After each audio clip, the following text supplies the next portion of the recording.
বহু প্রতীক্ষিত ও তুমুল উত্তেজনা ছড়ানো ক্রিকেট যুদ্ধে মুখোমুখি পাকিস্তান ভারত।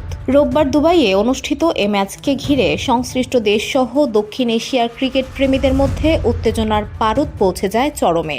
এরই মাঝে রোববার ম্যাচটি সরাসরি সম্প্রচার করা হচ্ছে পাকিস্তানের পাঞ্জাব প্রদেশের ৪৪টি কারাগারে, যার মধ্যে রয়েছে ইসলামাবাদের বিখ্যাত আদিয়ালা কারাগারও, যেখানে বন্দী রয়েছেন দেশটির সাবেক প্রধানমন্ত্রী ও পিটিআই প্রতিষ্ঠাতা ইমরান খান। তিনিও ম্যাচটি উপভোগ করছেন বলে জানা গেছে। ধুলো, ময়লা ও ক্ষতিকর ধূলিকণা থেকে নিমিষেই মুক্তি দেয় চৌধুরী এয়ার পিউরিফায়ার। এর শক্তিশালী সাকশন ঘরের কোনায় কোনায় লুকিয়ে থাকা সকল ধুলা টেনে ফিল্টার করে এবং বের করে আনে নির্মল ও স্বাস্থ্যকর হাওয়া। রোববার পাঞ্জাব সরকার এই উদ্যোগের বিষয়টি নিশ্চিত করেছে।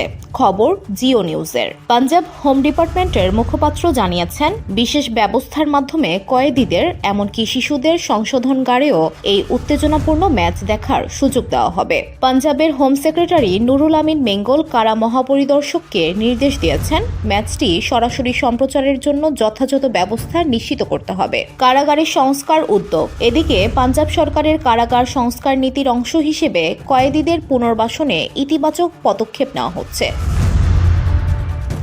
এমনকি শুধু খেলার সম্প্রচারই নয়, কারাগারগুলোতে শিল্পকর্ম ও কারিগরি প্রশিক্ষণের ব্যবস্থাও করা হয়েছে, যাতে বন্দীরা দক্ষতা অর্জন করতে পারেন। পাশাপাশি বিভিন্ন কারাগারে পাঠাগারও স্থাপন করা হয়েছে, যাতে বন্দীরা শিক্ষা গ্রহণের সুযোগ পান। এই উদ্যোগের ফলে কয়েদিরা সমাজের মূলধারায় ফিরে আসতে উৎসাহিত হবেন বলে আশা প্রকাশ করেছেন সংশ্লিষ্ট কর্মকর্তারা।